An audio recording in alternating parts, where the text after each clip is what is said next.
मैंने अपना वचन पूर्ण किया। तुम ये रेखा पार नहीं कर पाए, आज तुम किसी और कौरव का वध नहीं कर पाओगे। बोलो ना सही, मैं तुम्हारा वध कर दूंगा। उसका अवसर कभी और ढूंढना भी, क्योंकि सूर्यास्त हो चुका है।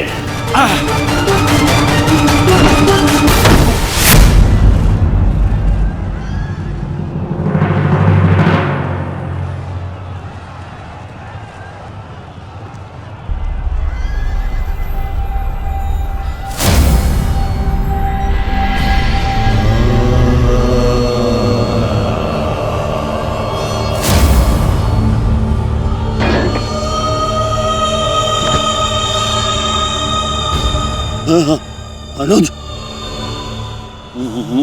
मुझसे बात करो। तुम्हारा चेष्टा है, उत्तर दो से।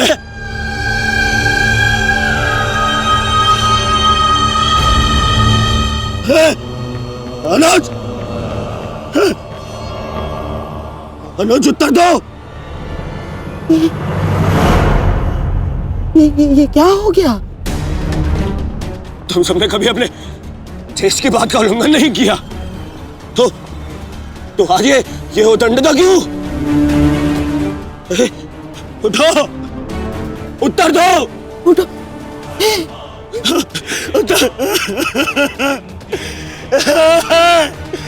बात करो मुझसे।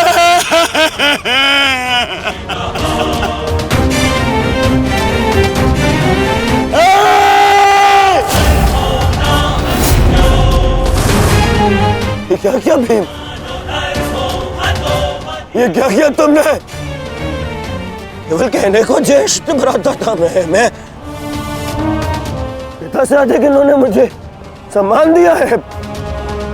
ये चाहते थे कि अपने कंधे पर उठाकर मुझे सम्राट के सिंहासन तक लेके जाएंगे। बस तुमने मुझे विवश कर दिया। मैं इनकी अर्थी को कंधा दूं।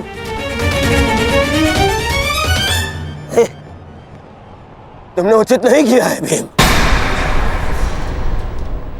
उचित नहीं किया। मैं छोड़ूंगा नहीं तुम्हें, उधर मैं नहीं छोड़ूंगा।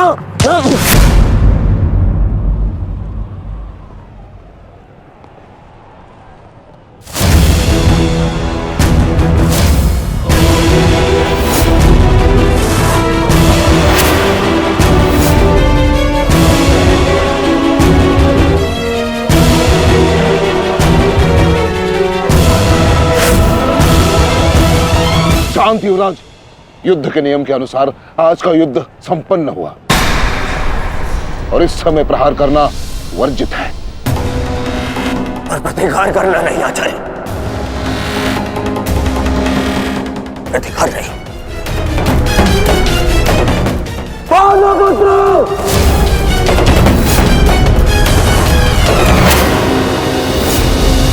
अपने इन 5 भाइयों के निर्मम हत्या का प्रतिशोध लूंगा मैं। किसी एक को भी जीवित नहीं छोड़ूंगा मैं, ये मेरा वचन है। मेरी प्रतिज्ञा मत भूलो दुर्योधन।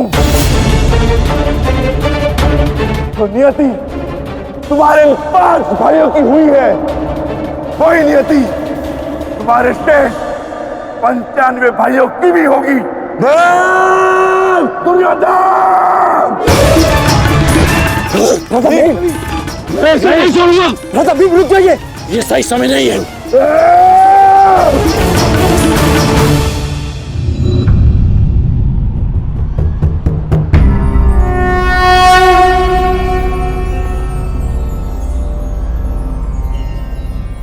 श्रेष्ठ यही होगा कि दोनों पक्ष अपने नियमों को स्मरण रखें। सूर्यास्त्र हो चुका है और उसके साथ ये युद्ध भी समाप्त हो चुका है। आप दोनों अपनी भावनाओं को कल के लिए शेष रखें और वही उचित रहेगा।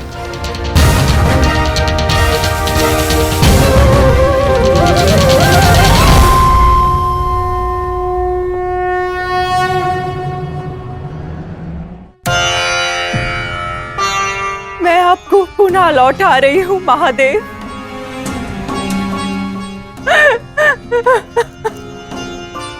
आपने मुझे 100 पुत्रों को आशीर्वाद दिया था और आज मुझे उन्हीं पुत्रों की मृत्यु का दुख भी दे रहे हैं।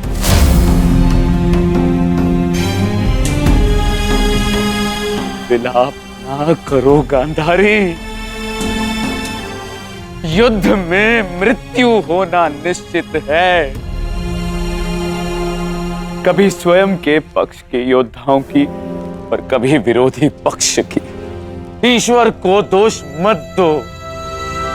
ईश्वर का धन्यवाद करो कि तुम्हारे पुत्रों को वीर गति प्राप्त हुई है।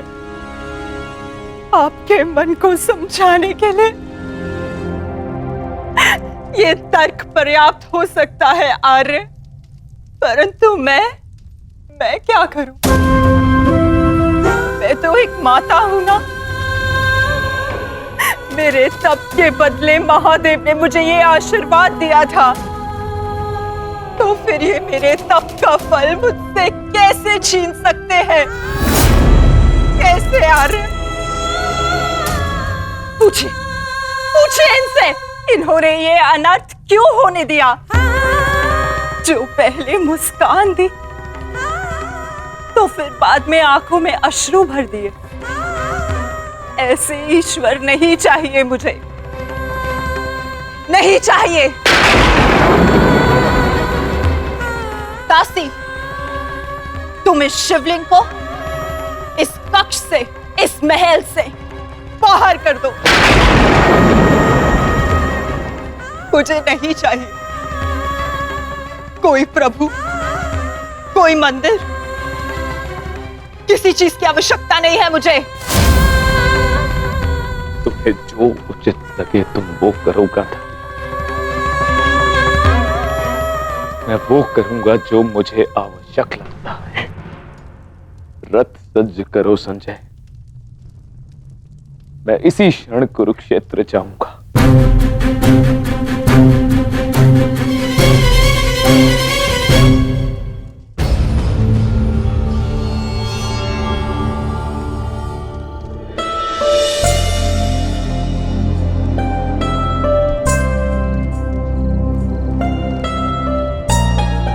पुत्र,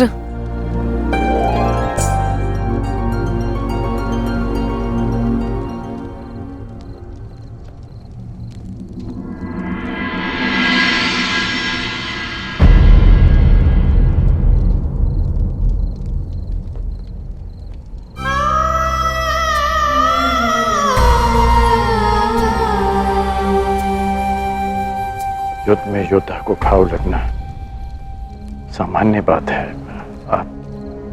आप चिंतित मत होइए। मैं जो भी कर रही हूँ अपना कर्तव्य समझकर नहीं, बल्कि पश्चाताप समझकर कर रही हूँ। एक पुत्र को खोने का कष्ट, उसकी पीड़ा एक माता ही समझ सकती है।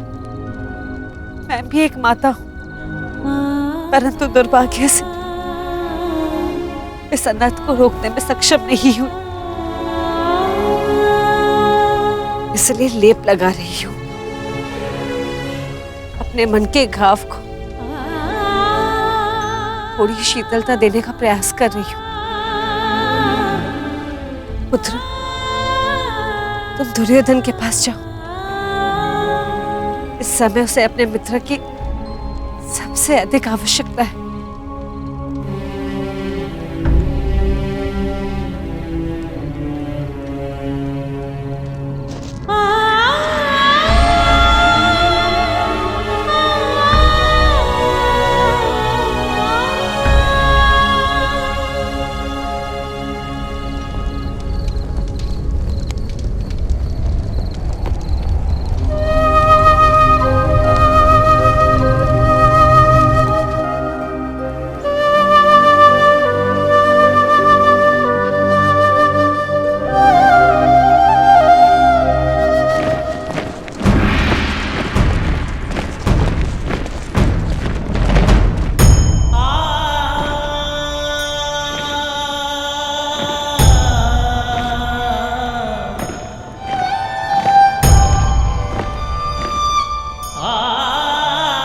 पिताजी।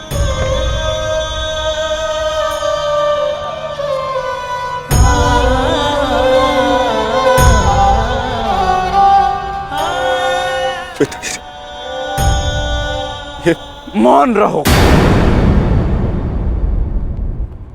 और इस अंतिम संस्कार की विधि को रोको।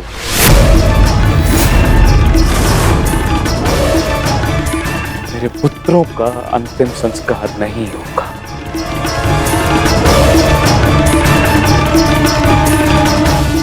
महाराज, ये कैसा अनर्थ करने जा रहे हैं आप? देखिए, इस संसार में आने वाले का और इस संसार से जाने वाले का संस्कार अत्यावश्यक होता है, अन्यथा इनकी आत्माओं को कैसे मुक्ति मिलेगी? क्या कर रहे हैं आप? क्या इस संस्कार से मुझे मेरे पुत्रों को खो देने की पीड़ा से मुक्ति मिल सकती है शकुनी? क्या इस संस्कार से उस दहल पर लगे चिन्ह जो महारानी गांधारी के शरीर पर आज भी है, क्या वो मिट सकते हैं? तुम्हारे लिए वो केवल 5 सैनिक थे, किंतु मेरे लिए वो मेरे अंग, मेरे शरीर, मेरी आत्मा के 5 हिस्से थे, 5 अंश थे। आज मैंने अपनी आत्मा के वो 5 अंश भी खो दिए और इससे अधिक हानि अब मैं सह नहीं सकता। मैं वर्तमान नहीं देख सकता, परंतु भविष्य देखने की क्षमता आ गई है मुझ में। हस्तिनापुर का महाराज होने के नाते ये मेरा निर्णय है कि इस युद्ध को इसी क्षण रोक दिया जाए।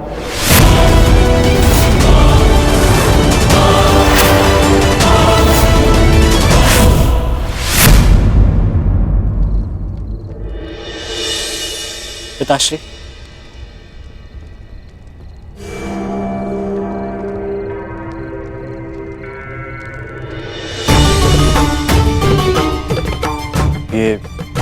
ये किसके लिए? आपके लिए पिताश्री। आज आपको अंगराज कर्ण के 2 बाण लगे थे ना, उनके उपचार के लिए।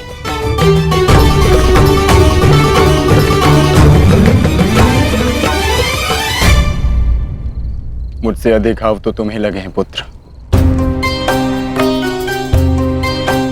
मैंने सुना तुम्हारे और दुर्योधन के मध्य हुए द्वंद्व के विषय में। तुम्हें ऐसा नहीं करना चाहिए था अभिमन्यु। दुर्योधन एक दुर्जय योद्धा है, शक्ति में, अनुभव में तुमसे कहीं अधिक। तुम्हें सावधान रहना चाहिए। पिताश्री उचित कह रहे हैं आर्य।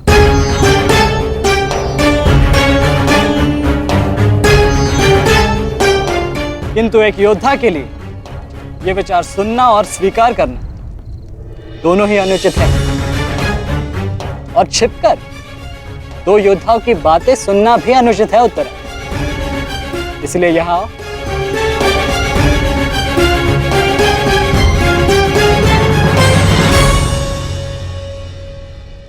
आप ही बताइए पिताश्री, क्या एक पत्नी का अपने पति के लिए चिंता करना अनुचित है?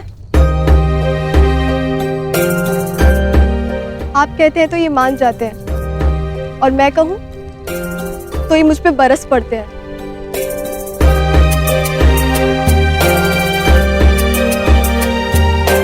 आप ही ने कहा था ना कि काका श्री दुर्योधन के साथ द्वंद्व करना इनके लिए उचित नहीं है। प्रभु का धन्यवाद, ये सकुशल युद्ध भूमि से वापस आ गए। अगर कोई अनहोनी हो जाती तो? योद्धा यदि वीर गति को प्राप्त करे तो ये उसके लिए गर्व की बात होती है उत्तरा, अनहोनी की नहीं।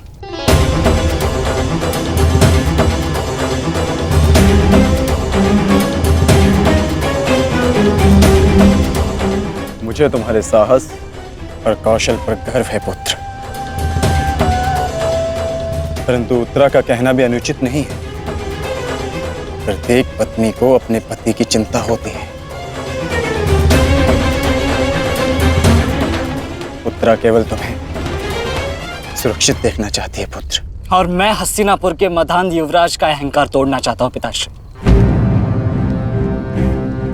जब भी रणभूमि में मेरी दृष्टि उन पर पड़ती है तो मेरे कानों में माता द्रौपदी की करुण पुकार गूंजने लगती है और फिर मैं स्वयं को रोक नहीं पाता। तो आप दोनों पूर्णतः निश्चिंत रहिए।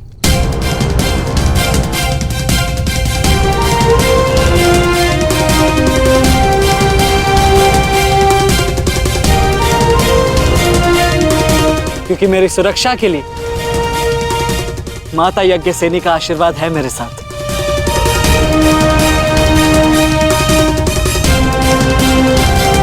और जब तक ये मेरे साथ है मुझे कुछ नहीं हो सकता।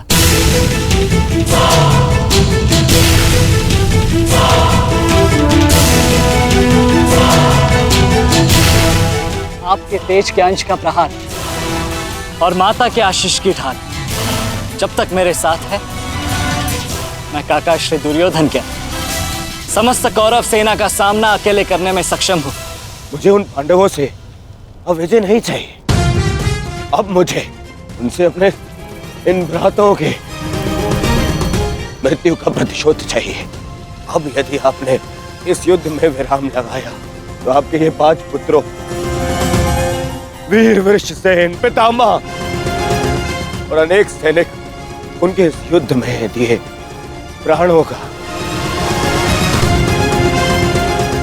उनके प्रयास सब व्यर्थ चले जाएंगे पिताश्री।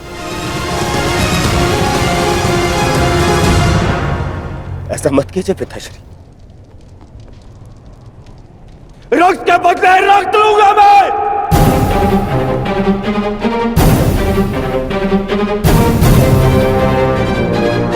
अपने अपने अपने अपने पुत्र को है। वो पांडव अपने पुत्र को के और हम उसे पाएंगे पिताश्री। मूर्खतापूर्ण बातें मत करो दुर्योधन। पितामह और अपने भाइयों के परिणाम से आने वाले भयानक भविष्य के संकेत को समझो। तुम्हारे होते हुए, गुरु द्रोण के होते हुए, कर्ण के होते हुए मेरे 5 पुत्रों को निर्दयता से मार दिया गया। पुत्रों को खोकर मैंने युद्ध जीत भी लिया तो भी ये पिता हारा हुआ ही कहलाएगा पुत्र। अब और विनाश मैं नहीं सह सकता। मैं कल ही कुरुक्षेत्र जाकर पांडवों से संधि की याचना करूंगा।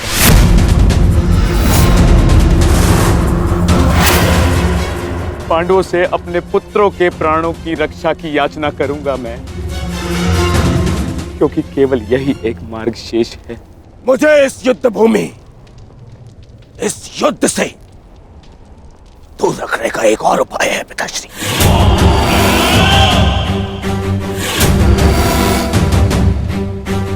एक और उपाय है।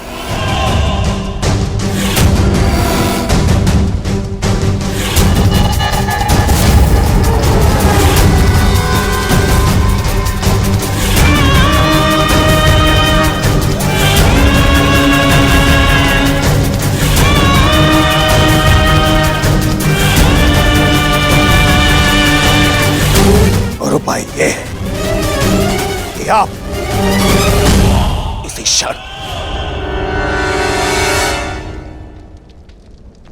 मेरा वध कर दें। अभी मेरे प्राण हर ले, क्योंकि मैं ना संधि करूंगा और ना ही याचना करूंगा उन पांडवों के समक्ष।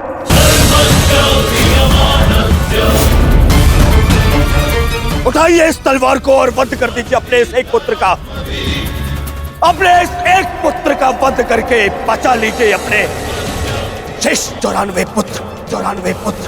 94 पुत्र। लीजिए और प्रहार करिए मुझ पर। लीजिए, उठाइए इसे और प्रहार करिए अपने इस पुत्र पर, कि वो अब पांडवों के समक्ष नहीं झुकेगा।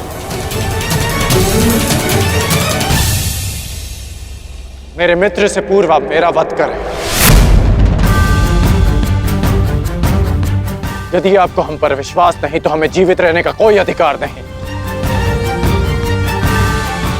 आप मेरा वध करें या हमें एक और अवसर दें। अपने पुत्रों के बलिदान को व्यर्थ मत जाने दीजिए महाराज। युद्ध लड़े बिना पराजय स्वीकारने से तो अच्छा है कि आप अपने हाथों से हमें मृत्यु प्रदान करें। आपने अपने पुत्र के लिए जो स्वप्न देखे हैं, क्या उनपे वो स्वप्न भी सम्मिलित हैं जिनमें वो अपने शत्रुओं के सामने क्षमा याचना करें?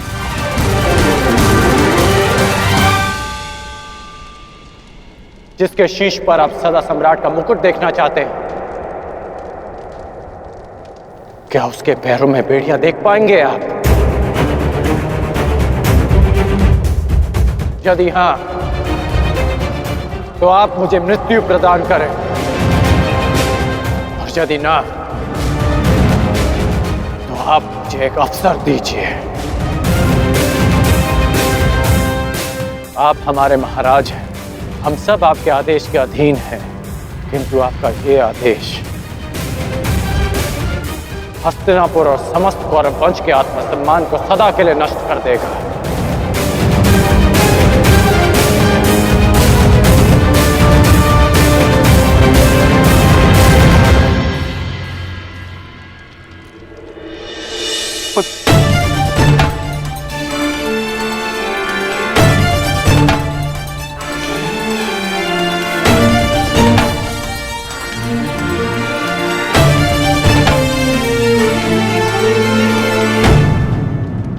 मैं क्या करूं पुत्र? एक पिता के लिए अपने पुत्र की अर्थी का बोझ इस जीवन का सबसे बड़ा बोझ होता है पुत्र, परंतु मुझसे ये बोझ सहन नहीं होगा। विश्वास कीजिए पिताश्री, अब ये बोझ हम नहीं, अब वो पांडव उठाएंगे।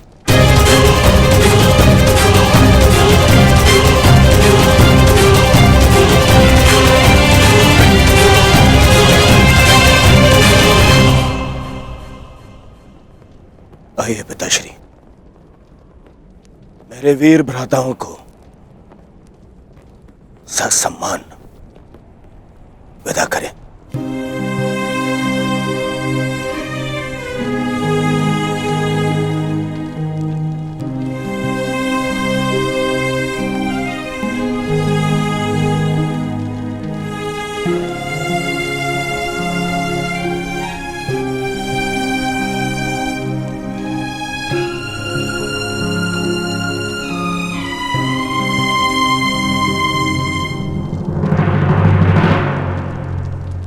कौन?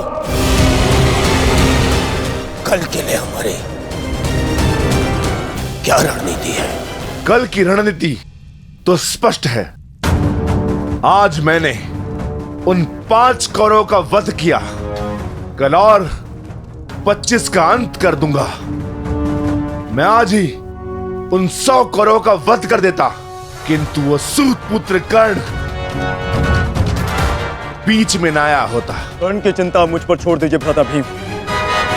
आज तो वो द्वंद छोड़कर निकल गए, किंतु कल उसे भागने का अवसर नहीं दूंगा मैं, और कौरवों की सहायता के लिए नहीं जाने दूंगा।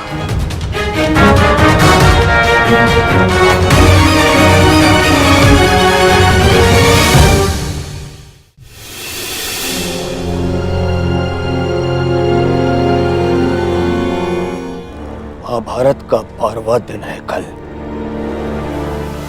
और उन पांडवों का अंत करना है हमें। समस्या 5 भाइयों की नहीं दुर्योधन, केवल अर्जुन और भीम की है।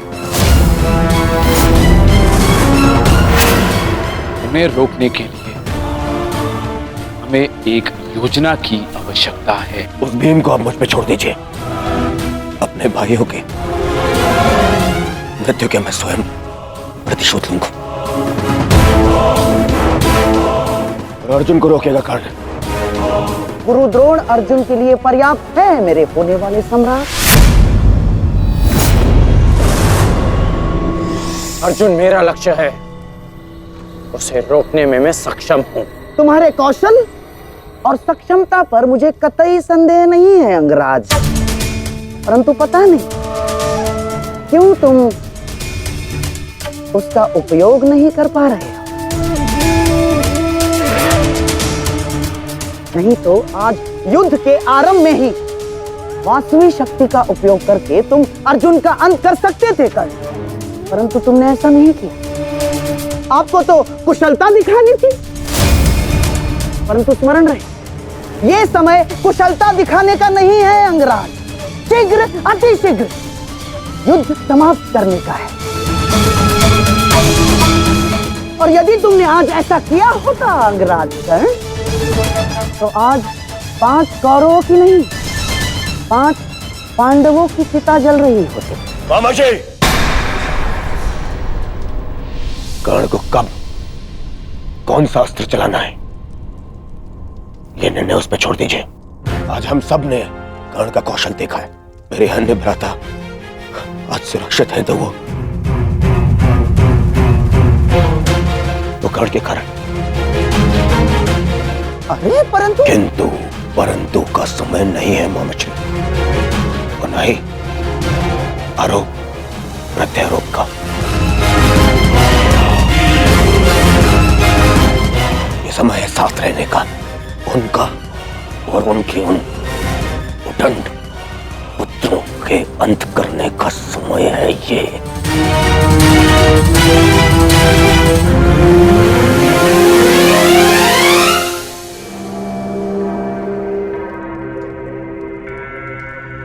क्या हुआ माधव?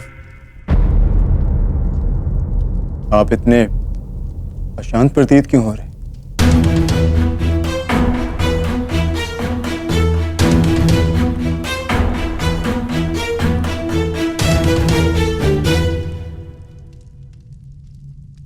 यह अशांति आज के युद्ध के परिणाम की है पार्थ।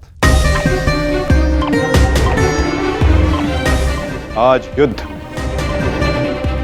दुर्योधन ने अपने 5 अनुजों को खोया, और कल वो युद्ध में इसका प्रतिशोध लेने उतरेगा।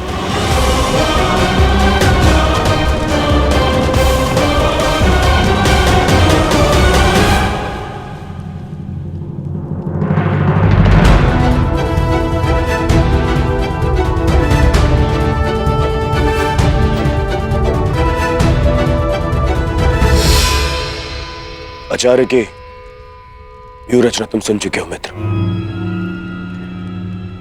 तो तुम्हारे मन में कोई विचार है? यदि सेनापति द्रोणाचार्य आज्ञा दें तो मेरे पास एक योजना है। अवश्य कहो अंगराज।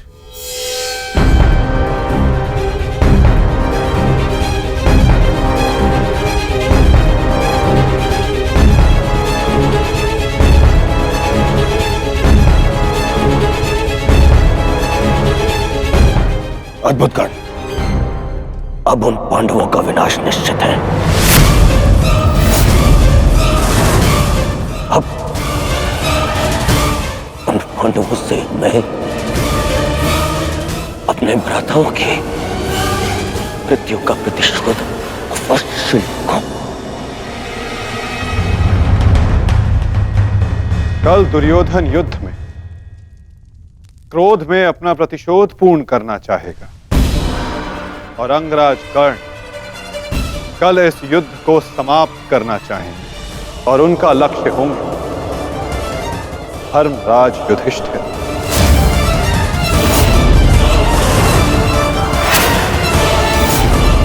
और हम सब का लक्ष्य होगा कौरवों की रणनीति को तोड़ देना।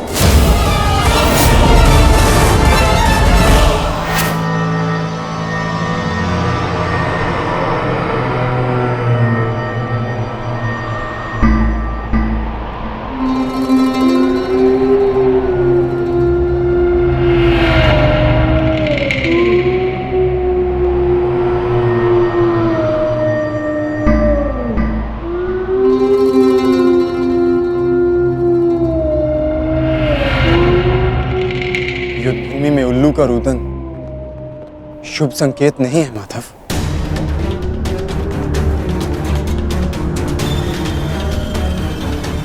हाँ पार्थ, कदाचित आज का दिन, ये युद्ध कठिनाइयों से भरा होने वाला है। आज की परिस्थितियों के लिए सज्ज रहना पार्थ।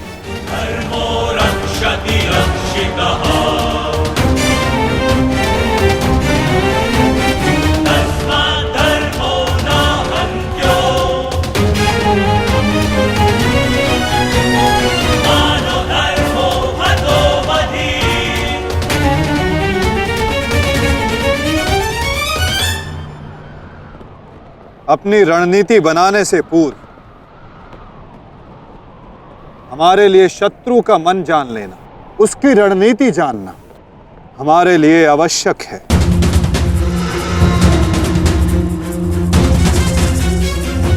सबको ज्ञात है ना कि आज शत्रु का लक्ष्य क्या होगा? युधिष्ठिर को बंदी बनाना हमारा आज का लक्ष्य होगा।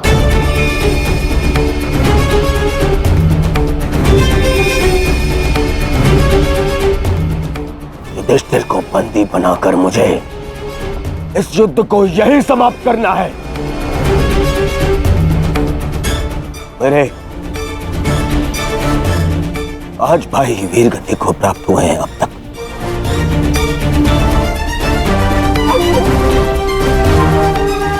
श्रद्धांजलि श्रद्धांजलि देनी है मुझे उन्हें।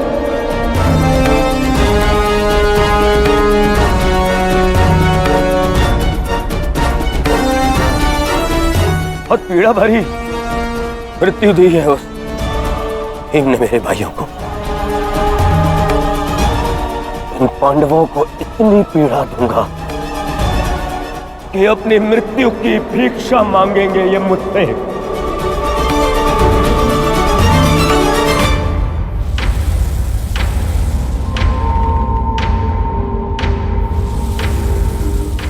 मित्रगण, वचन दो मुझे, आज चाहे जो भी तुम्हारे मार्ग में आ जाए तुम उस पर दया नहीं दिखाओगे। आज चाहे जो कोई भी आ जाए तुम अपना सबसे तीव्र प्रहार उस पर करोगे। वचन दो मुझे मित्र। तुम्हारा आदेश मेरा वचन है मित्र। आज शत्रु कर्ण का एक भिन्न रूप देखेंगे।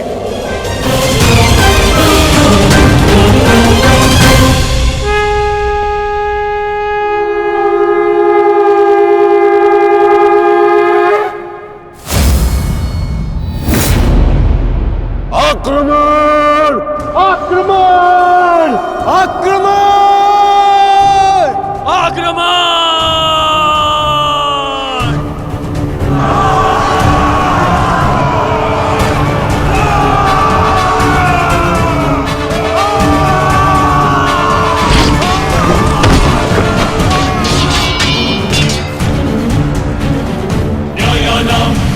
उनका अस्त्र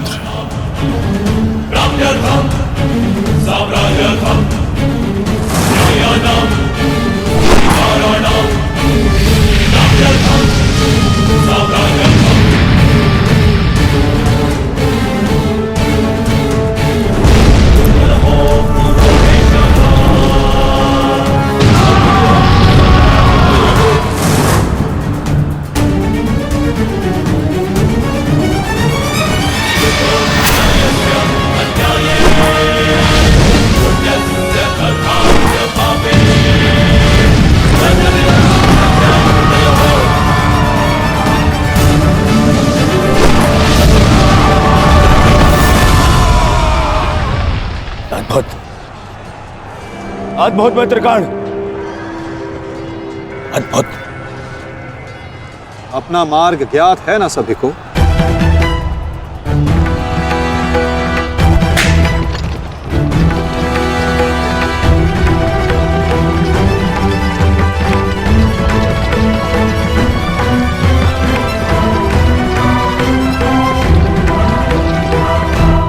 क्या कह रहे हो संजय? युधिष्ठिर सेना के पिछले भाग की ओर बढ़ रहा है।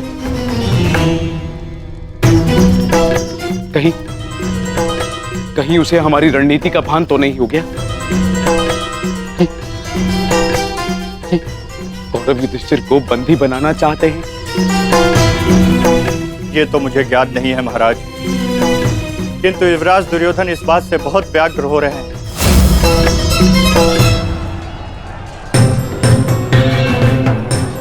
अवश्य इन पांडवों को हमारी रणनीति का ज्ञात है, इसीलिए भीम एक और हमारी सेना को भ्रमित कर रहा है और युधिष्ठिर पीछे जा रहा है।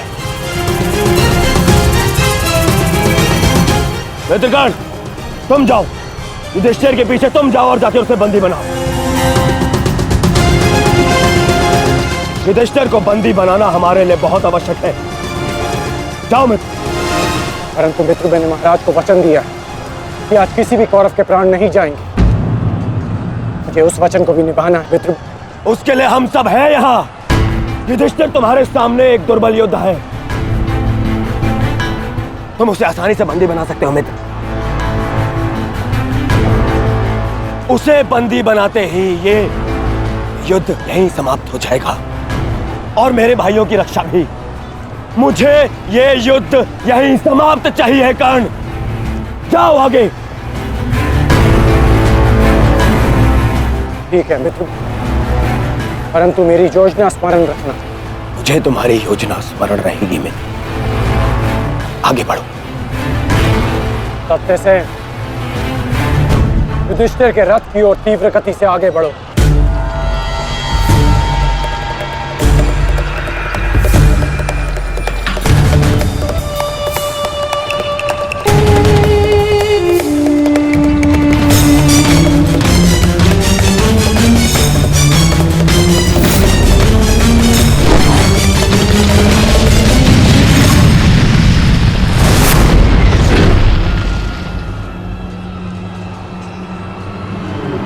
योद्धा शत्रु की ओर आगे बढ़ता है, उससे पीछे नहीं भागता। मैं तुम्हें युद्ध का आह्वान देता हूं कौन्तेय।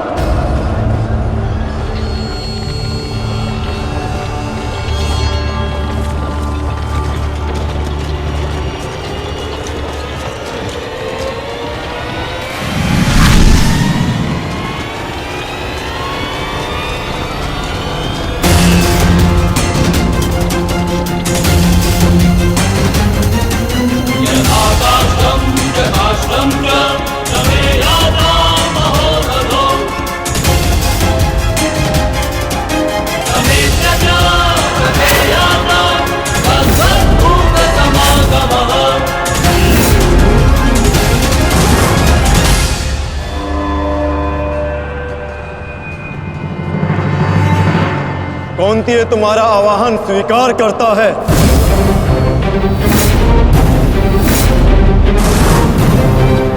कल आपने मेरे साथ छल किया माधव। नहीं अंगराज, छल नहीं, ये रणनीति है।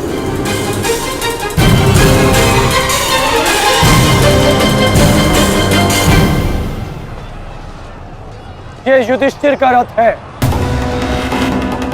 और इस पर युधिष्ठिर को विराजमान होना चाहिए था। वो तुम्हारी भूल है अंगराज, क्योंकि तुमने रथ को नहीं, रथी को युद्ध के लिए ललकारा है। और तुमने युधिष्ठिर को नहीं, कौन्तेय को ललकारा है, युद्ध का आवाहन दिया और उसने तुम्हारे इस युद्ध के आवाहन को स्वीकार किया है।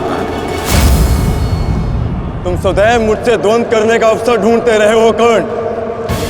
समय आ गया है, अब दिखाओ कि तुम कितने समर्थवान और कुशल योद्धा हो। अपना आवाहन पूर्ण करो मुझसे और वहां भ्राता भीम अपनी प्रतिज्ञा पूर्ण करेंगे।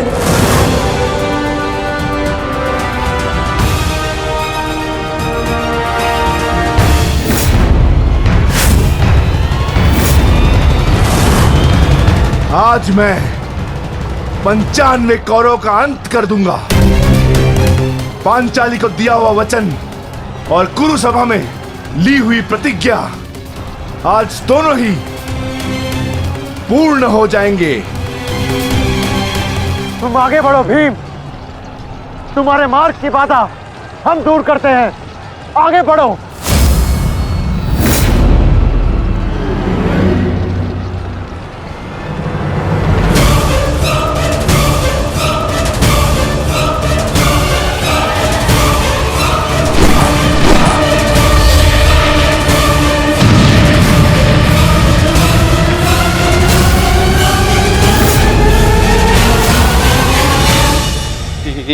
ये क्या कह रहे हो संजय?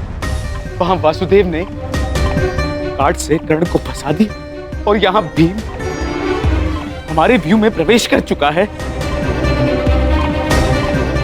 शेष तीनों पांडव उसके पीछे हैं। अब कौन बचाएगा मेरे पुत्रों के प्राण? कौन करेगा उनकी रक्षा?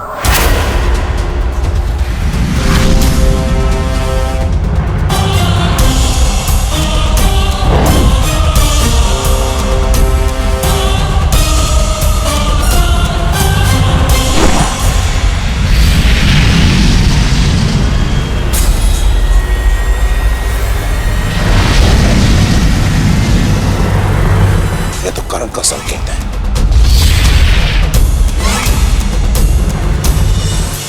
तुम कोई भी संकेत दे लो कर्ण, तुम्हारी सहायता के लिए यहां कोई नहीं आ पाएगा और ना ही मैं तुम्हें कौरवों की रक्षा करने के लिए यहां से जाने दूंगा।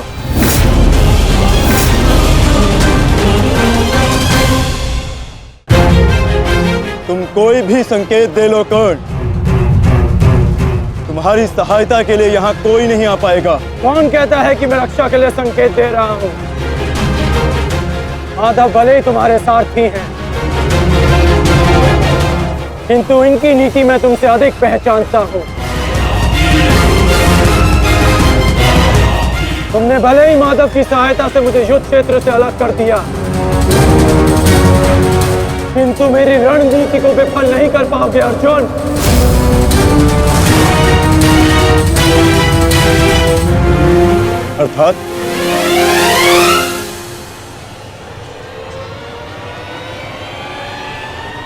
अर्थात मैं तुम्हारी रणनीति में नहीं,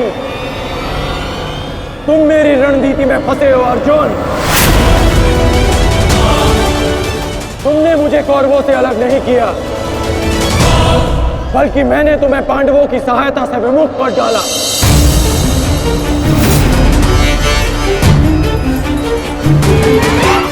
अब तुम भीम की सहायता नहीं कर पाओगे अर्जुन, और भीम किसी कौरव का वध नहीं कर पाएगा।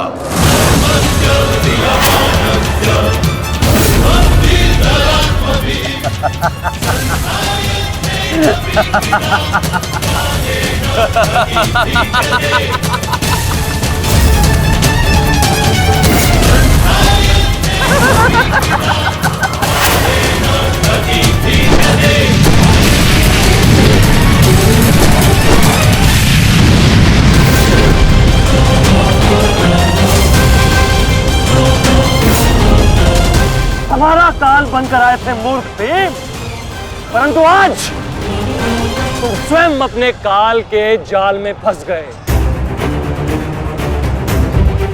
प्रिय भ्राता भीम, अकेले ही 100 कौरवों का वध करने की शपथ ली है ना तुमने? तो अब देखते हैं कि इस शपथ को पूर्ण करने का सामर्थ्य तुम्हें है भी या नहीं? प्रतिज्ञा पूर्ण करना चाहते थे ना गदाधारी? इस प्रतिज्ञा को पूर्ण करने के लिए तुम्हें अब अगला जन्म लेना होगा, क्योंकि इस जन्म में तुम्हें मरना होगा गदाधारी।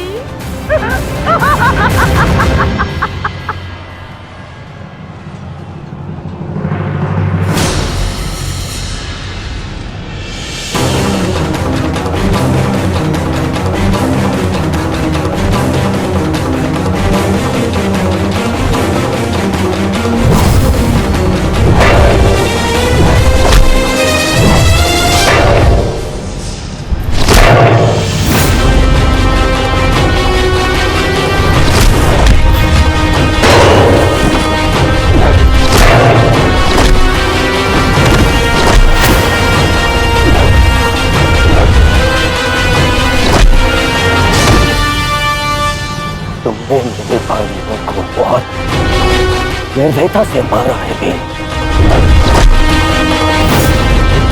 आज मैं तुम्हारे नाम से उनका तर्पण करूंगा। आज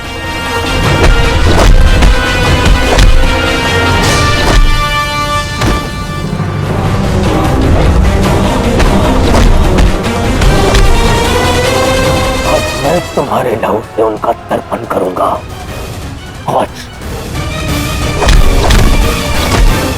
भीम, आज मैं अपने भ्राताओं की मृत्यु का प्रतिशोध लेकर रहूंगा। सावधान!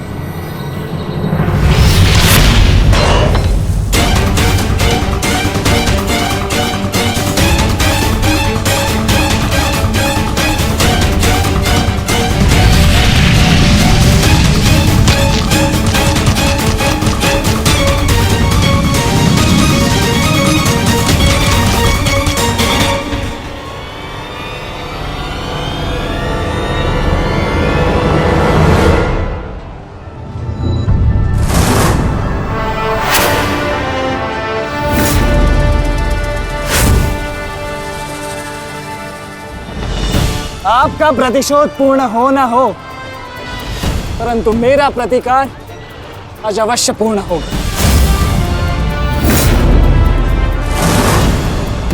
अभिमन्यु, दो योद्धाओं के बीच में आना युद्ध नियमों के विरुद्ध। 6 महारथियों ने अकेले ताचरी भीम को घेरा है। नियम तो आपने भंग किया है, तो अब यह अधिकार मुझे भी है।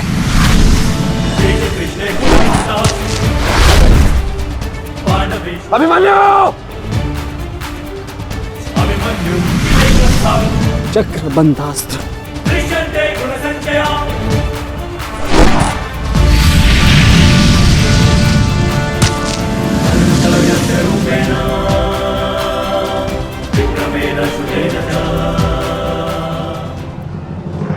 अभिमन्यु, तुम भूल रहे हो, मैं तुम्हारे पिता के आचार्य का पुत्र हूं। चक्रबांध अस्त्र का तोड़ मैं जानता हूं। चक्र विपरीत अस्त्र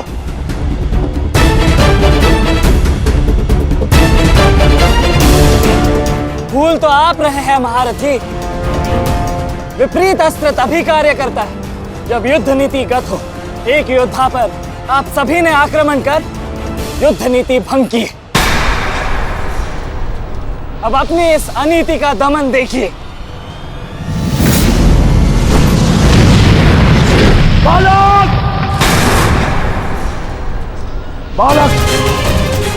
मेरी शत्रुता तुमसे नहीं है। मेरे मार्ग से हट जाओ, अन्यथा अपने प्राणों से हाथ धो बैठोगे। धो तो आज मैं उस कलंक को दूंगा जो मेरे परिवार के माथे पर है, कि अपने कुलवधु के अपमान का प्रतिकार नहीं कर पाए।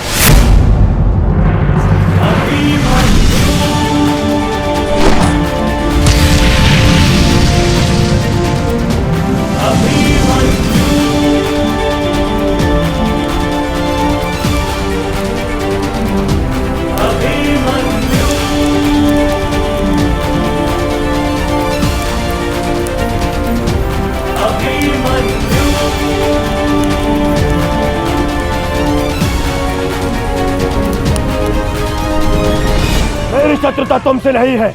मेरे मार्ग से हट जाओ, अन्यथा अपने प्राणों से हाथ धो बैठोगे। धो तो आज मैं उस कलंक को दूंगा जो मेरे परिवार के माथे पर है, कि अपने कुलवधु के अपमान का प्रतिकार नहीं कर पाए।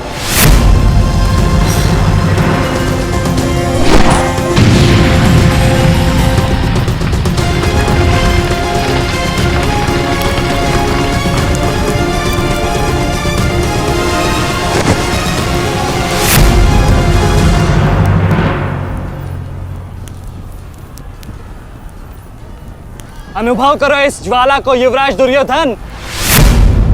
ये वही ज्वाला है जो इतनी वर्षों से मेरी माता के हृदय में धधक रही है।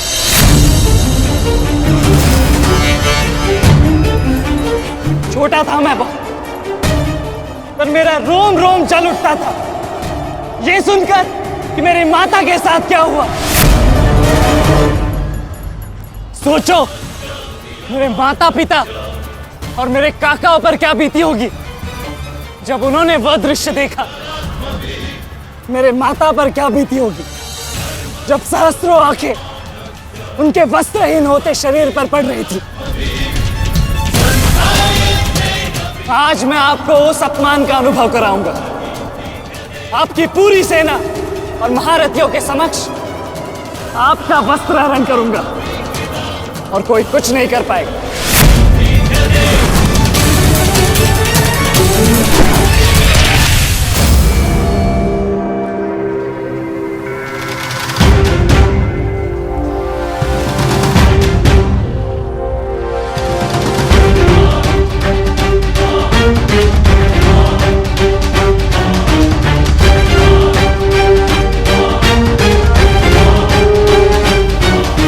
अनुभव करो उस अपमान का, अनुभव करो उस वस्त्र हरण से हुए अपमान का जो आप सभी ने किया।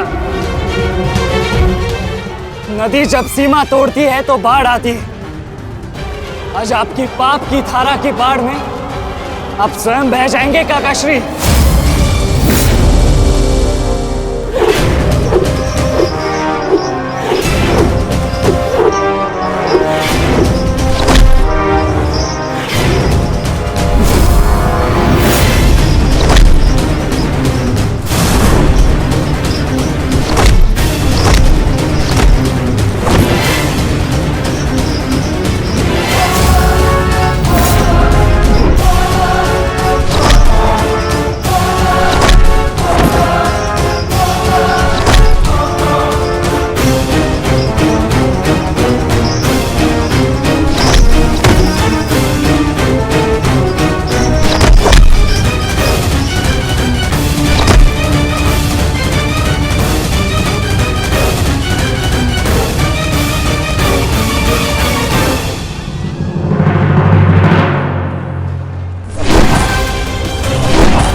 आप अपनी शक्ति व्यर्थ कर रहे हैं आचार्य।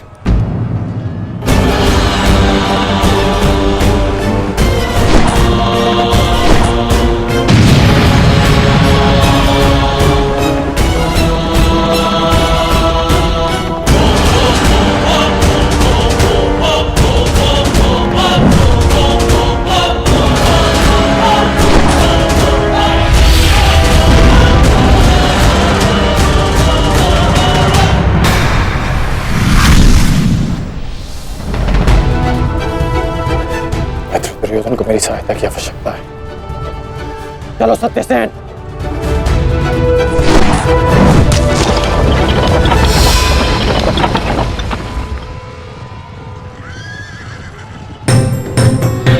कहां चले अंगराज?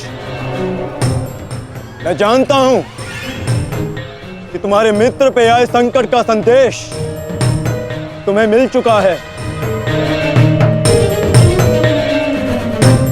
परंतु मैं तुम्हें जाने नहीं दे सकता। तुम कदाचित मुझे रोक सकते थे अर्जुन, परंतु तुमने एक भूल कर दी। तुम अपने रथ पर नहीं हो अर्जुन। हाँ, वासुदेव तुम्हारे सारथी हैं, परंतु महाबली हनुमान का आशीर्वाद तुम्हारे रथ पर नहीं।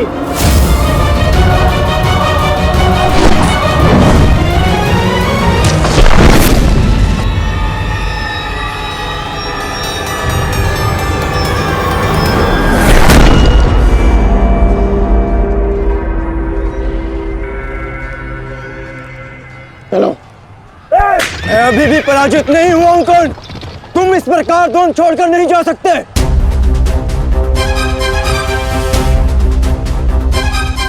तुम युद्ध के नियम भूल रहे हो अर्जुन। युद्ध का नियम है कि महारथी ही महारथी के साथ द्वंद्व कर सकता है, और तुम रथ विहीन हो। इसलिए मैं तुम्हारे साथ द्वंद्व नहीं कर सकता।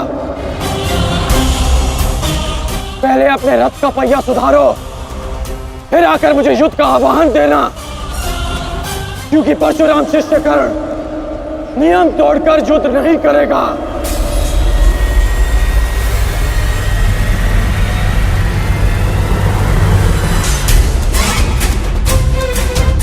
चलो सत्यसेन।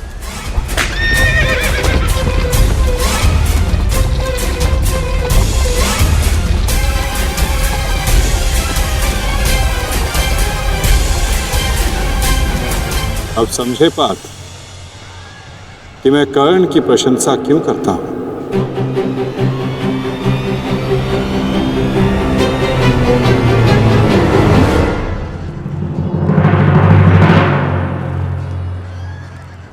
मानता हूं कि आपका वध करना काकाश्री की प्रतिज्ञा थी। उनकी प्रतिज्ञा को भंग करने का दंड मैं सह लूंगा, परंतु आज अपनी माता के अपमान का दंड मैं आपको अवश्य दूंगा।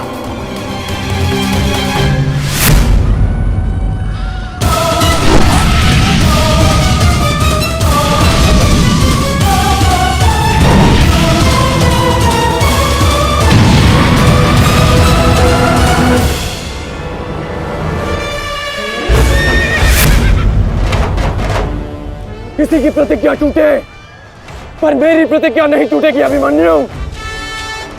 और मेरी प्रतिज्ञा है कि जब तक मैं जीवित रहूंगा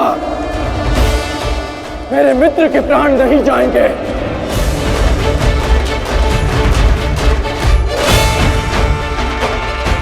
यदि जीवित रहना चाहते हो तो पीछे हट जाओ अभिमन्यु। आप भूल रहे हैं अंगराज कि मैं किसका पुत्र हूं। पीछे हटने के बारे में सोच भी नहीं सकता। तो प्रहार सहने के लिए तत्पर रहो।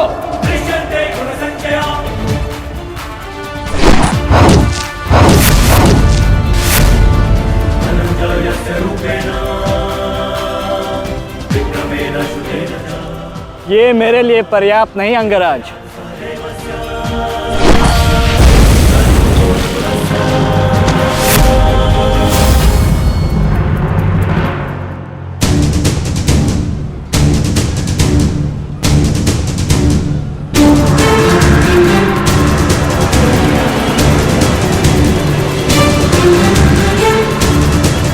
ना मेरे पास बाणों की कमी है और ना प्रहारों की। ये अंतिम अवसर है अभिमन्यु, लौट जाओ।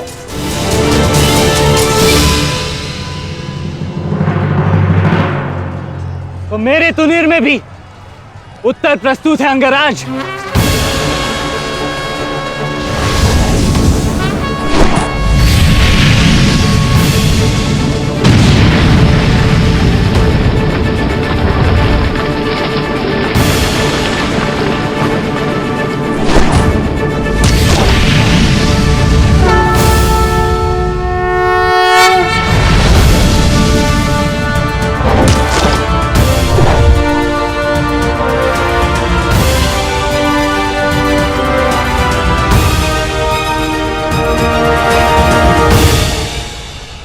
मैं तुम्हारा सामर्थ्य स्वीकारता हूं।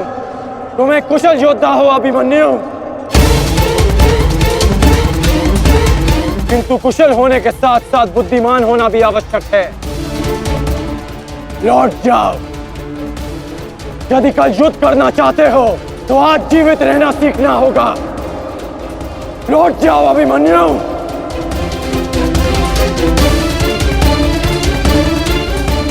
एक योद्धा के लिए आज या कल नहीं होता अंगराज।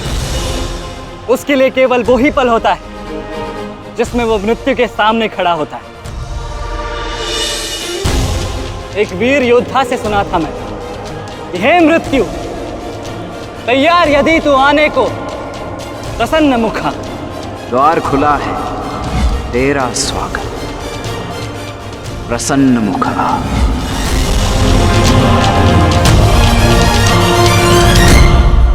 मुझे रोकने का अब केवल एक ही अस्त्र है आपके पास।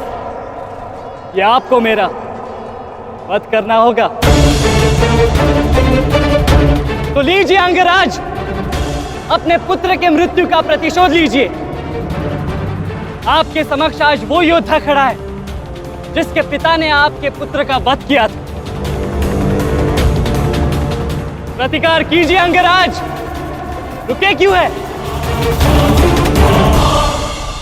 क्योंकि जो पीड़ा मैंने सही, मैं नहीं चाहता कि वो पीड़ा मेरा शत्रु भी सहे। कृष्ण ने अपना विकल्प स्वयं चुना था। वो रणभूमि छोड़कर जा सकता था, परंतु उसने मृत्यु चुनी। गर्व है मुझे तुम जैसे युवा योद्धाओं पर, जो अपना कर्तव्य पूर्ण करने के लिए सदैव तत्पर रहते हैं। मैं जानता हूं कि तुम पीछे नहीं हटने वाले अभिमन्यु, परंतु मुझे भी अपना कर्तव्य पूर्ण करना है।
देखकर मुझे अपना बचपन स्मरण हो रहा है।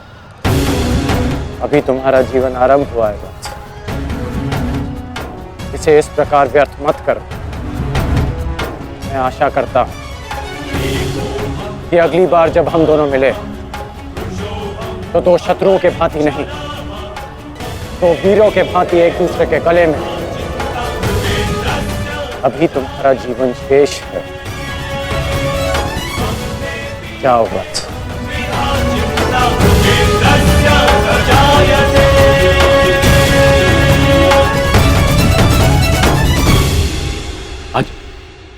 आज कौरवों की विजय हुई है गांधारी। पांडवों की एक अक्षुणी सेना को ध्वंस कर दिया है हमने आज। भीम हमारे एक भी पुत्र को क्षति नहीं पहुंचा पाया, एक भी।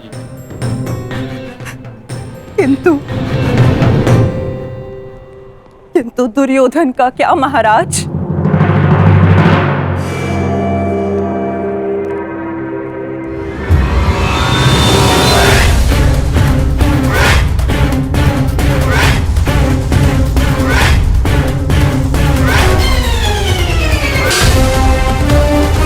मित्र,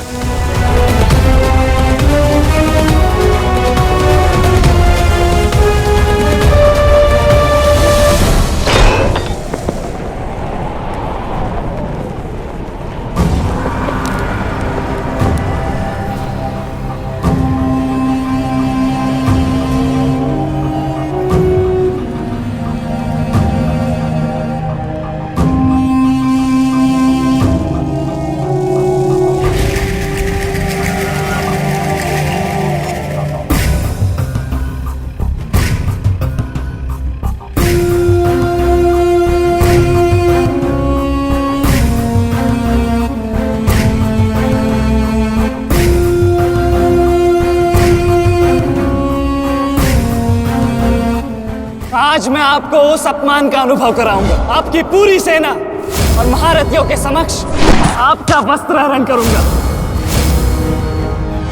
परंतु आज अपनी माता के अपमान का दंड मैं आपको अवश्य दूंगा।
दुर्योधन, रुकिए ज्येष्ठ, ऐसा मत कीजिए।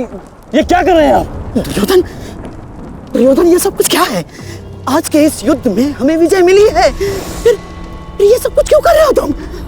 ऐसी विजय जो अपमान की थाली में सजा कर मिले, ऐसी ही विजय से श्रेयस्कर है कि मृत्यु को पालूं। मेरे जीवन में कभी मेरा इतना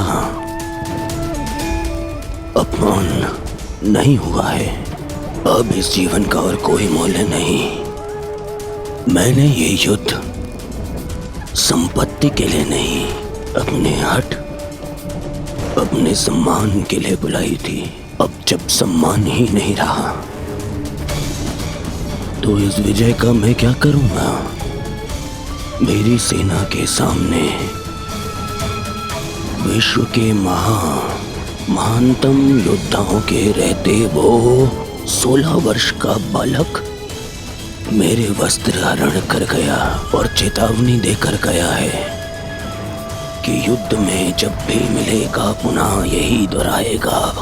अब ये वस्त्र हरित दुर्योधन सम्राट बन भी गया। कैसे अपनी सेना से, अपनी प्रजा से आंख मिला पाऊंगा मैं?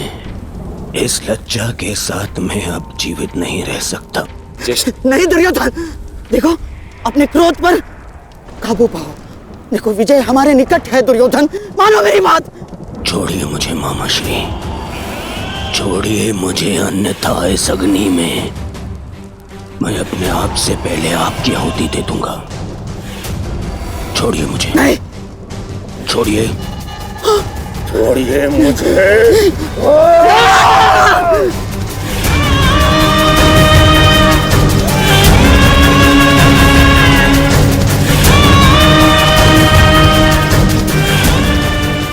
नहीं, नहीं दुर्योधन, देख क्या रहे हो मूर्खों? कोई रोको इस अनर्थ को।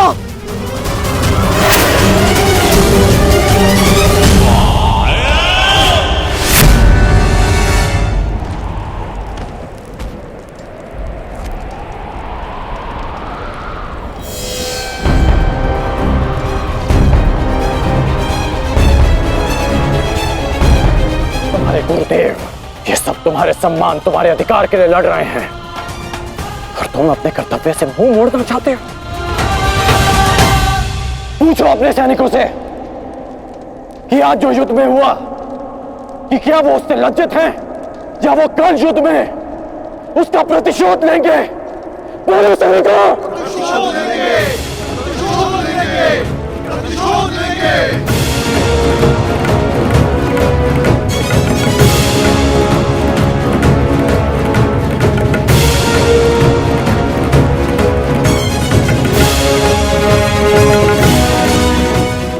सैनिकों का सम्मान मेरे मन में लगी अग्नि को बुझा नहीं सकता मित्र। मैं तुम्हारे लिए सदैव प्रस्तुत हूं मित्र। आदेश दो मुझे, आदेश दो कि क्या चाहिए तुम्हें।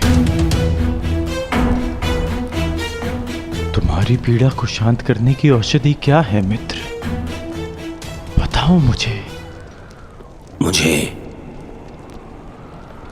अपने इस अपमान का प्रतिशोध चाहिए। जिसने मेरा मान हरण किया उसके प्राण हरण करने हैं मुझे। मुझे अभिमन्यु चाहिए।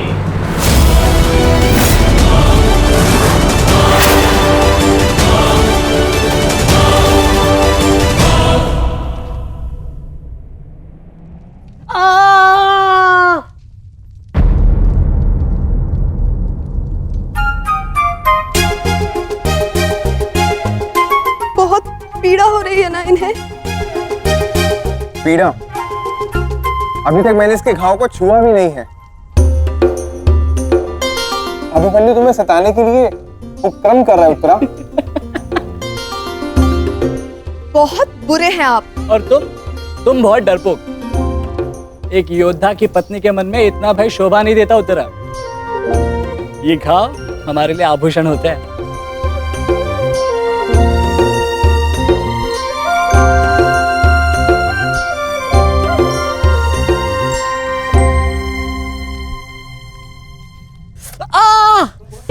क्यों सताते हो तुम उसे? अब क्या करूं माता, वो तो आजकल हर बात पर क्रोधित हो जाती है। और अब आप भी मुझे डांट रही हो। तुम्हें अधिक चोट तो नहीं आई ना पुत्र? नहीं पिताश्री, बल्कि बहुत कुछ सीखने को मिला। सच में अंगराज कर्ण एक महान योद्धा है। उन्हें आपके अतिरिक्त और कोई टक्कर नहीं दे सकता। हाँ पुत्र, परंतु हम दोनों के लक्ष्य और सोच भिन्न है। मुझे तुम पर गर्व है।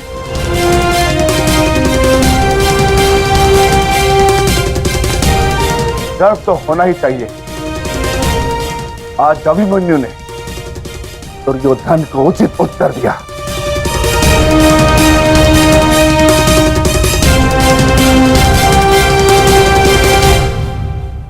सत्य अभिमन्यु, आज तुमने जो युद्ध भूमि में किया वो अद्भुत था।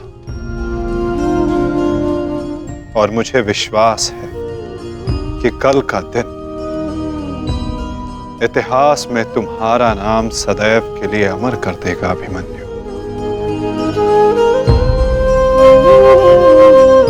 इतिहास से पूर्व मेरे पुत्र ने अपनी छवि मेरे मन में अमर कर दी है। 14 वर्षों के पश्चात आज पहली बार मन को एक शीतलता पहुंची कि मेरे पुत्र ने मेरे साथ हुए अपमान और अत्याचार का भान उस दुर्योधन को करवाया। मेरी आत्मा को जैसे एक वस्त्र का संबल मिल गया। इसके लिए मैं सदैव के लिए अभिमन्यु की ऋणी रहूं। जीवन तो पल पल में है सखी। जिस पल को जी लो वही जीवन होता है। आज तुम प्रसन्न हो, जी लो सखी। आज का दिन जी लो। कल का दिन तो अभिमन्यु के जीवन का अंतिम दिन होना चाहिए। और स्मरण रहे, सरल मृत्यु नहीं देनी है उसे। मृत्यु आने की पीड़ा का आभास कराना है। और जब तक वो भूमि पर रेंगता हुआ दया की भीख ना मांगे, मृत्यु नहीं आनी चाहिए उसे। वो मृत्यु मांगेगा और मैं हर पल उसे मृत्यु और जीवन के बीच में झुलाऊंगा। झुलाऊंगा मैं उसे। असंभव युवराज, जब तक युद्ध भूमि में पांडव उपस्थित हैं तब तक अभिमन्यु तक पहुंचना असंभव होगा। वैसे तो इन्हें ज्ञात होगा कि आज आपके साथ जो हुआ उसका प्रतिशोध आप अवश्य लेंगे। इसी कारण अभिमन्यु तक पहुंचना इतना सरल नहीं होगा।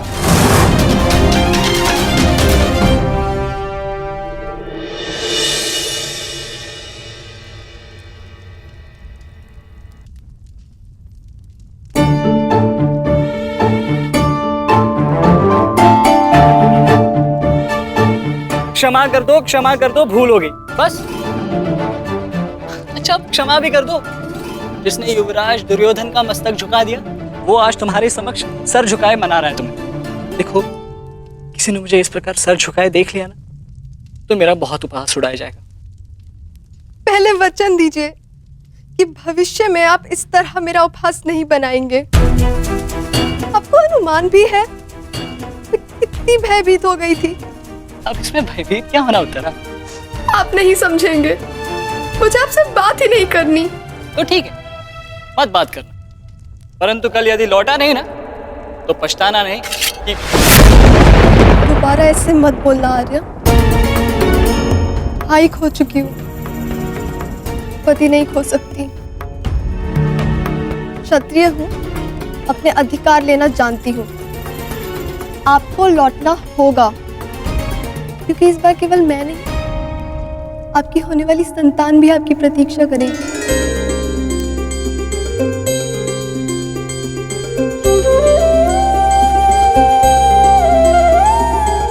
सत्य उत्तरा?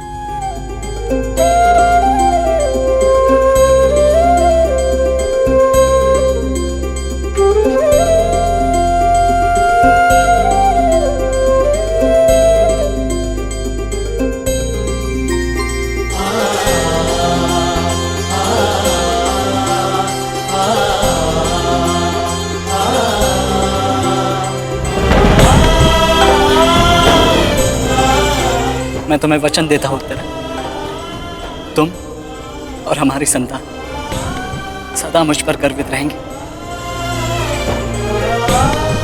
जानती हूँ आपकी संतान बहुत भाग्यशाली है। उसे अपने पिता की शौर्य गाथा सुनने को मिलेगी। गाथाएं विजय के साथ होती है उत्तरा, और विजय अभी शेष है। युद्ध शेष रहे या ना रहे, उस अभिमन्यु के प्राण शेष नहीं रहने चाहिए आचार्य। आप सेनापति तीरगत के वीर नरेश शर्मा, मध्य नरेश शैल्य, अश्वत्थामा महाराज, इतने वीरों के होते हुए भी क्या एक बालक को बंदी बनाया नहीं जा सकता?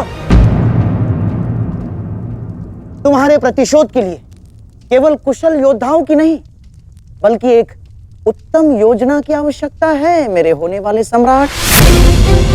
हमारी सफलता एक उत्तम योजना में छिपी है।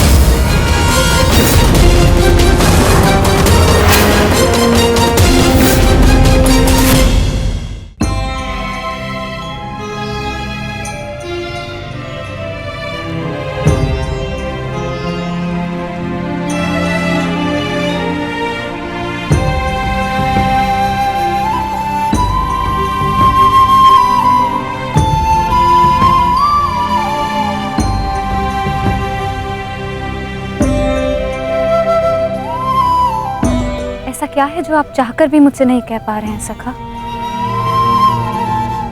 ये रात का अंधकार भी आपके मुख पर आए हुए भाव मुझसे नहीं छुपा सकता। रात्रि के बाद दिन आता है सखी, उसी प्रकार जीवन के पश्चात मृत्यु आती है। सुख के बाद दुख आता है और यही सृष्टि का नियम है। हमें अपने जीवन में सबके लिए तत्पर रहना चाहिए सखी।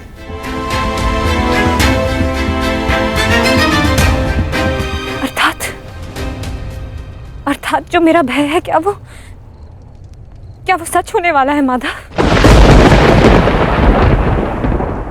क्या कल पांडवों के साथ कुछ अनिष्ट होने वाला है?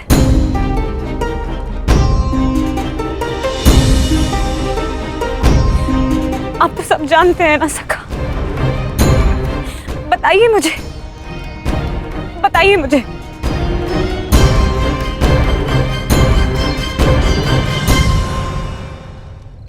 कभी कभी भविष्य का ज्ञान होना भी दुख का कारण बन सकता है सखी। यदि समय के अनुसार मनुष्य को सत्य का ज्ञान हो तो वो स्वयं को संभाल सकता है। और आज तुम्हारी प्रसन्नता का दिन है सखी। आज तुम्हारे पुत्र ने तुम्हारे अपमान का प्रतिकार किया है। जाओ सखी, जाकर सो जाओ। चूंकि जीवन की हर रात्रि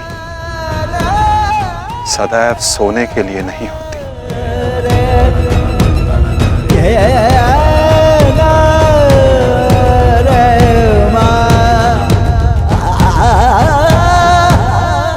मैं तब तक सो नहीं पाऊंगा जब तक मेरा प्रतिशोध पूर्ण ना हो जाए आचार्य। प्रतिशोध की आग में कोई और भी जल रहा है। युवराज दुर्योधन,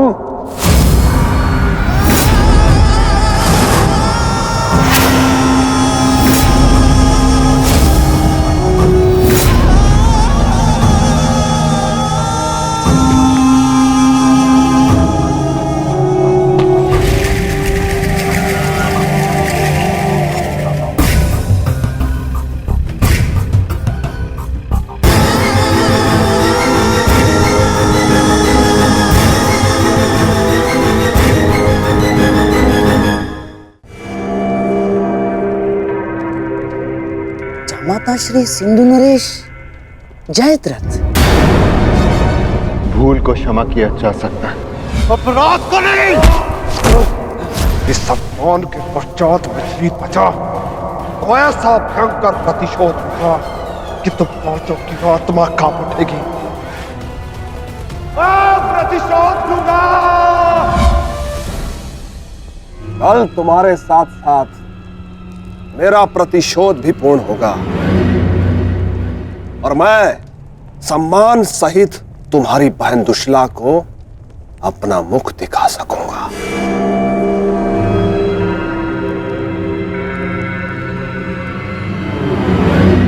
इतने समय आप कहाँ थे सिंधु नरेश?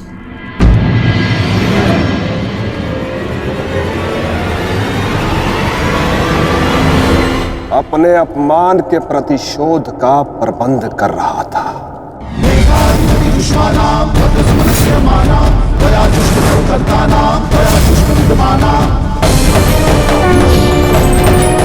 पुत्र जयद्रथ,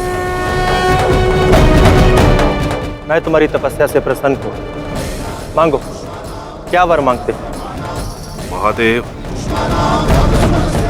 मुझे अपने प्रतिशोध का अवसर चाहिए। शपथ ली है मैंने, जब तक पांडवों के अपमान का प्रतिशोध नहीं लूंगा तब तक मुकुट धारण नहीं करूंगा। और वो दिन कल आएगा, कल आएगा वो दिन जब मैं पांडवों को ऐसी पीड़ा दूंगा कि वो जीवन भर नहीं भुला सकेंगे। महादेव का आशीर्वाद है मेरे साथ और मैं तुम्हारे साथ युवराज। तुम्हारी योजना और मेरा प्रतिशोध दोनों कल सफल होंगे।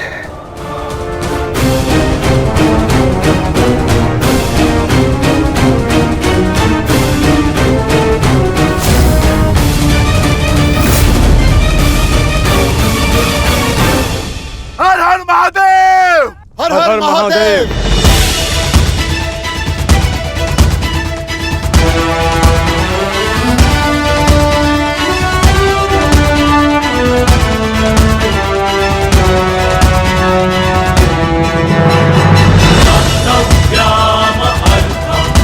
सर्वोत्तम बना पुत्र,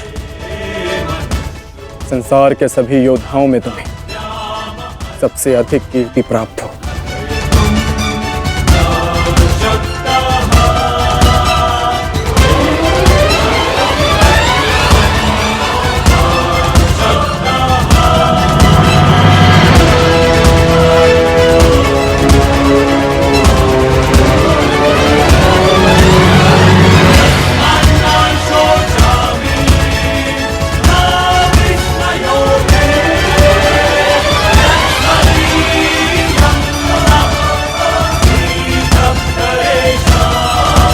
आशीर्वाद दीजिए मामा श्री कि मैं विजय श्री प्राप्त कर लूं।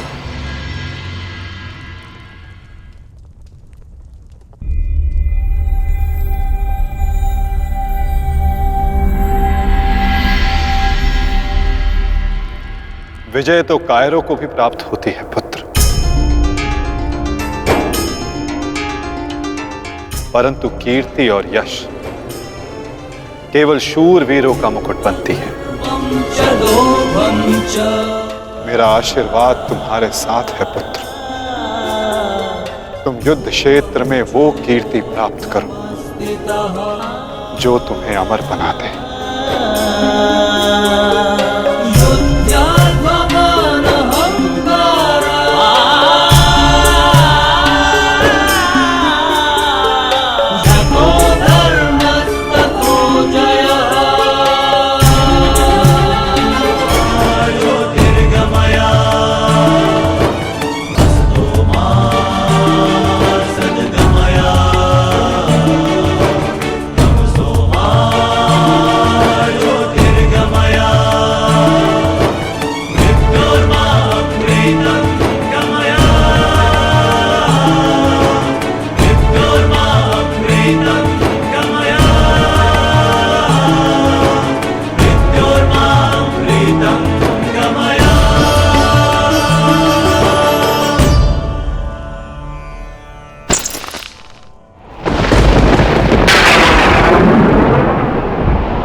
क्या हुआ अंगराज?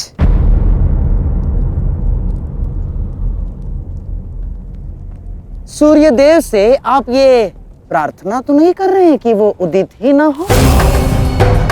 अर्जुन को दिया वचन आपको पूर्ण करना होगा अंगराज। सूर्यास्त का बहाना बनाकर कहीं आज भी शत्रु को जीवित छोड़ देने का मन तो नहीं बना लिया आपने?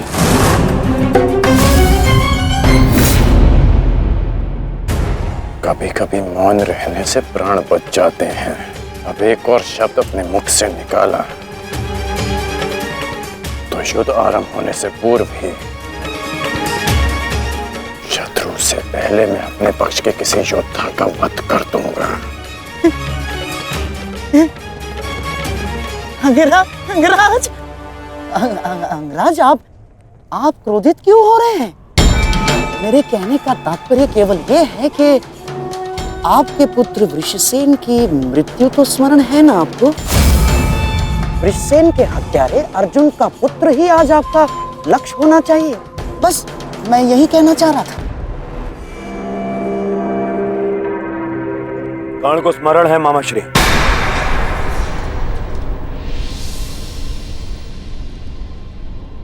और मुझे भी।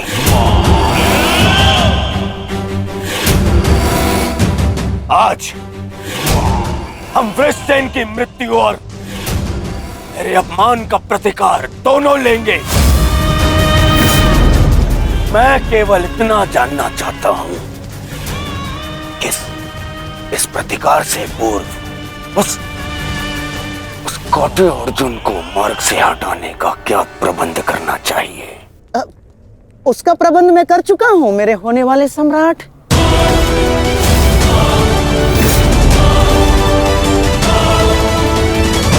महाराज, त्रिगत नरेश सुशर्मा अवसर का लाभ उठाने के लिए एक विशाल सेना के साथ विराट पर आक्रमण करने जा रहे हैं। विराट नगर को सहायता की आवश्यकता है, शीघ्र कुछ कीजिए। मुझे शीघ्र ही विराट प्रस्थान करना होगा। किंतु महाराज, इतने कम समय में आपका विराट पहुंचना असंभव है।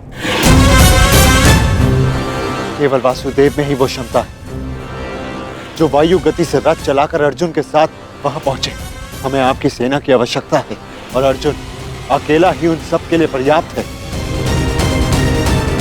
किंतु अर्जुन की अधिक आवश्यकता यह रणभूमि में है। परंतु महाराज, आप वहां बहुत से परिवार, स्त्री और बालक संकट में। एक समय था जब विराट राज ने हमें अज्ञातवास में शरण दी थी। आज वो समय आ गया है कि हम उसका ऋण चुका सकें।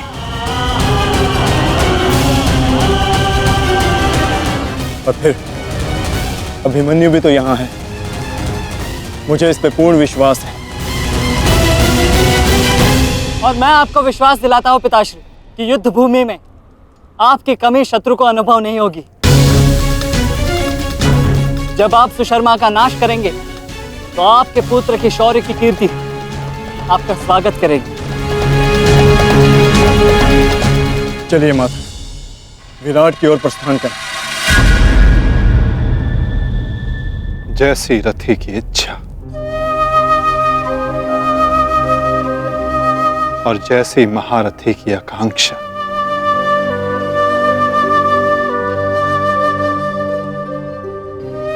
आओ पार्थ।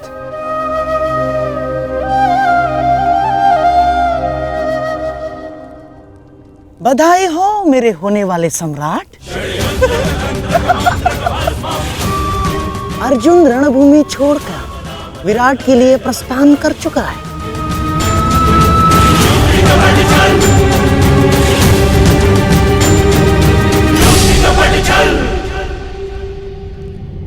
आचार्य द्रोण, समय आ चुका है। हमारी सेना को अपनी योजना अनुसार सज्ज कीजिए। जिस प्रकार चक्की का पत्थर एक ही चक्कर में अन्न के दानों को पीस देता है, उसी प्रकार हमारी यह सेना शत्रु सेना को एक ही चक्कर में पीस देगी युवराज। और अपनी सेना के नाश को रोकने के लिए आएगा वो महावीर अभिमन्यु। और वहां हम उसके प्राण फाड़ लेंगे, जिसने मुझे अपने बाणों के चक्र में फंसाया था। आज वो फंसकर मरेगा हमारे चक्रव्यूह में। युद्ध का 13वां दिन।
युधिष्ठिर, मैं कौरव सेनापति द्रोण चेतावनी देता हूं तुम्हें कि यदि तुम विजय प्राप्त करना चाहते हो तो इस व्यू के भीतर आओ,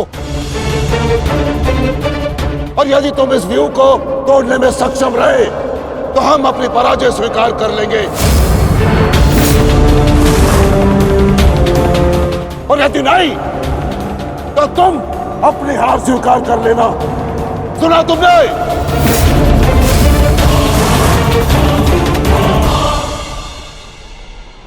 आचार्य द्रोण, हम अवश्य ही इस चक्रव्यूह को ध्वंस कर देंगे।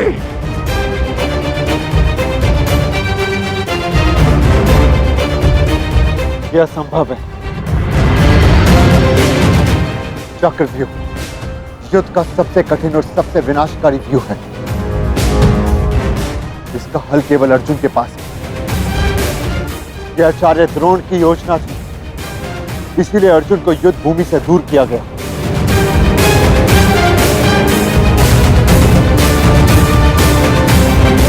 कोई तो मार्ग होगा। मार्ग है।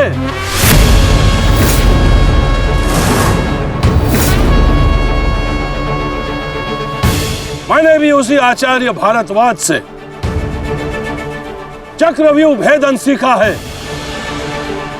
जिस आचार्य भारद्वाज से उस द्रोण ने चक्रव्यूह की रचना सीखी।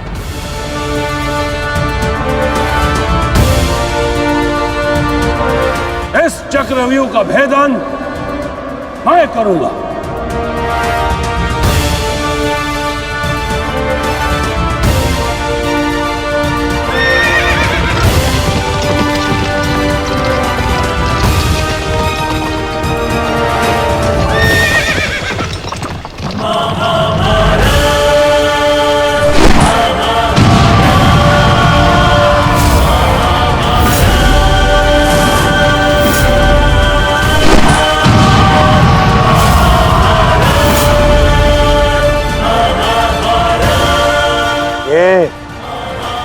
क्या है आचार्य?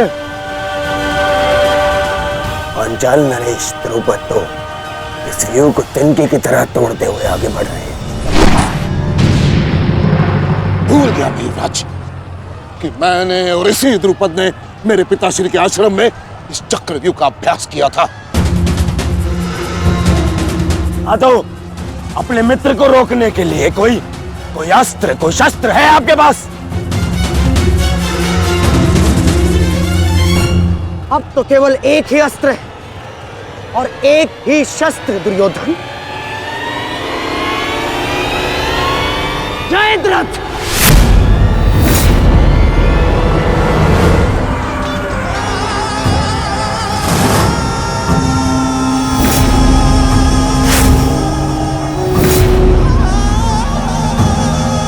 जयद्रथ,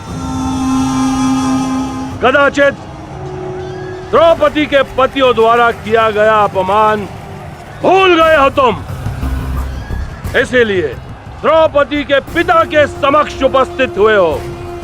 आज द्रौपदी के पति हो या उसके पुत्र, कोई मुझे नहीं रोक सकता।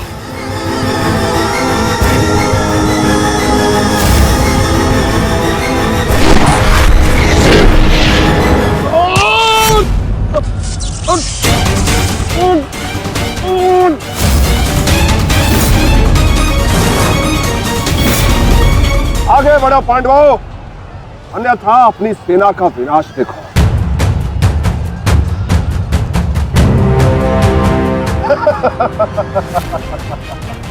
शेष पिताश्री, मुझे आज्ञा दीजिए। मुझे चक्रव्यूह के भीतर प्रवेश करने का मार्ग ज्ञात है। मैंने पिताश्री से सुना था कि ये मैं कर सकता हूं। नहीं अभिमन्यु, मैं तुम्हें इसकी अनुमति नहीं दे सकता। धर्मराज ठीक कह रहे हैं। आचार्य ने कुछ सोच समझकर ही इस व्यू की रचना की है। अब इसे शक्ति का सम्मिलित प्रहार ही तोड़ सकता है। मैं और भीम मिलकर प्रहार करेंगे।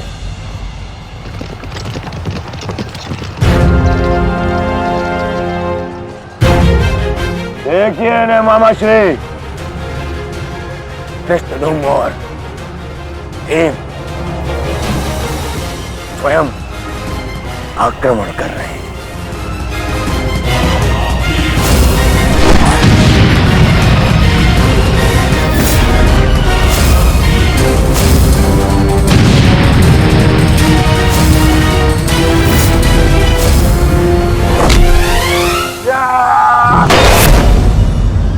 आज इनके हर एक प्रहार का उत्तर है जयद्रथ।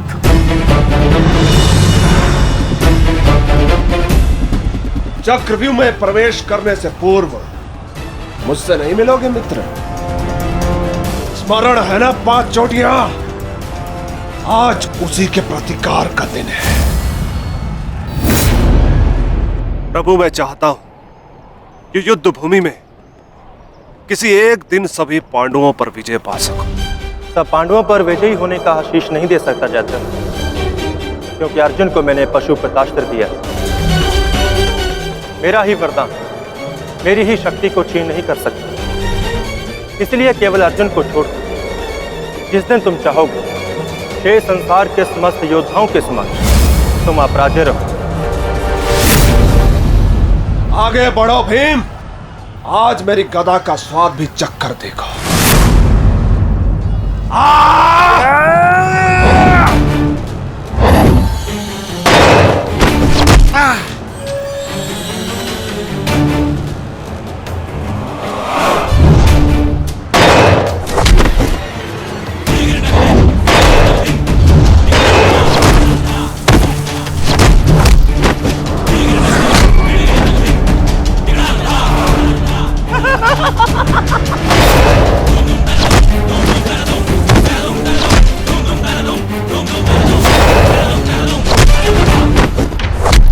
मारो से।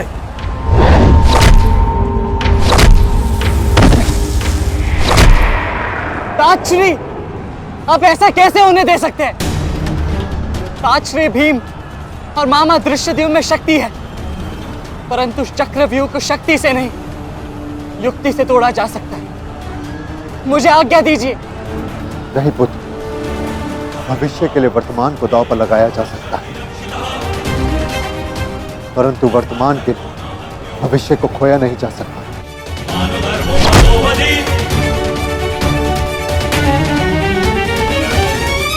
ताजश्री भीम और मामा दृश्यद्युम्न में शक्ति है, परंतु चक्रव्यूह को शक्ति से नहीं युक्ति से तोड़ा जा सकता है। मुझे आज्ञा दीजिए। नहीं पुत्र, भविष्य के लिए वर्तमान को दांव पर लगाया जा सकता है,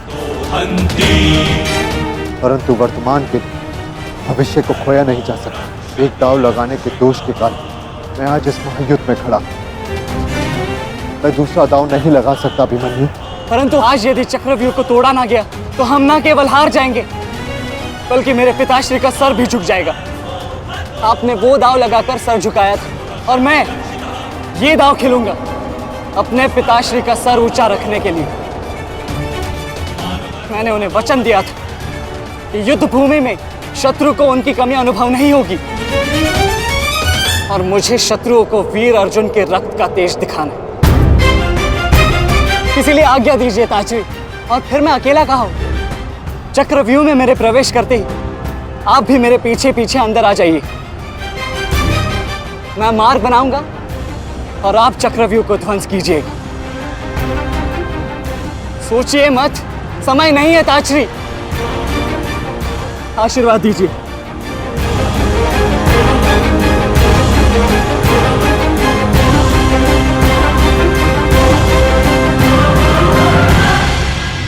ठीक है पुत्र, किंतु सतर्क रहना, हम तुम्हारे पीछे ही रहेंगे। आगे बढ़ो।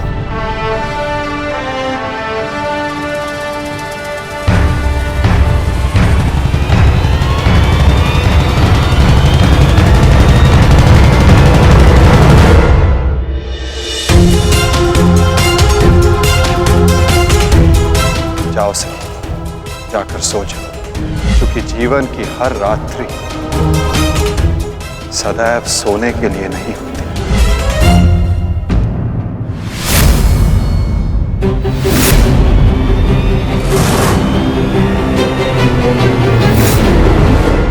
मेरी सुरक्षा के लिए माता यज्ञसेनी का आशीर्वाद है मेरे साथ, और जब तक ये मेरे साथ है मुझे कुछ नहीं हो सकता।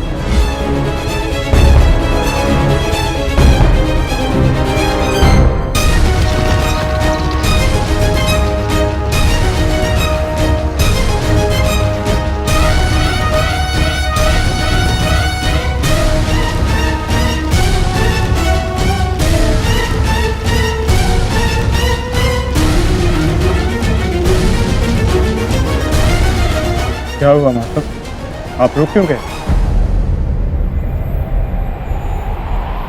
चूंकि समय नहीं रुकता पार्थ, परंतु मानव को 2 पल रुकने का अधिकार है।